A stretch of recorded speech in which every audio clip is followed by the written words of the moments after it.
राष्ट्र का अपना एक चरित्र होता है, उसके संस्कार होते हैं, उसकी अपनी संस्कृति होती है। और भारत की संस्कृति सनातन है, आदि है, यूनिवर्सल ट्रुथ है। हमेशा से जो नेचर के साथ जीता है वो संस्कृति है, जो पूरे विश्व को अपना परिवार समझता है और आत्मवत सर्वभूतेषु के भाव में जीता, वो संस्कृति है।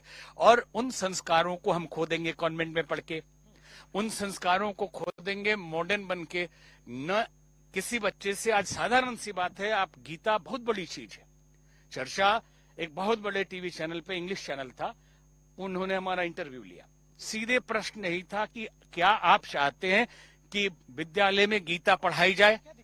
तो लेके बात कर रहे हैं। हमने उनसे कहा कि हम चाहते हैं, लेकिन केवल हमारे चाहने से होगा? ये जो चाहने वाले तथाकथित हिंदुत्व के नाम पे हिंदू हैं, उनको पहले अपने बच्चों की मेंटलिटी बदलनी पड़ेगी कि वो गीता पढ़ने लायक हो सके, कॉन्वेंट छोड़ के और वो सनातन विद्यालय में या गुरुकुल में अथवा शिशु मंदिर में जा सके। हमने कहा बोलना बहुत आसान है और गीता इतनी भारी है और इतनी सूक्ष्म है कि बड़े बड़े मुश्किल में पड़ जाए। आप पहले एक मोरल एजुकेशन का पाठ तो रख लीजिए।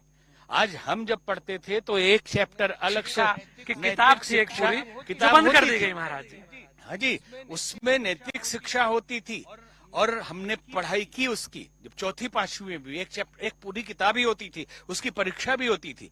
लेकिन आप आज पूरे भारत में नैतिक शिक्षा की एक पुस्तक नहीं सिलेबस में डाल पा रहे हैं, तो आप गीता पढ़ाएंगे? गीता बच्चों को समझ में आएगी? बड़ा गंभीर रहा। हमने इस पे बहुत सारी डिबेट की।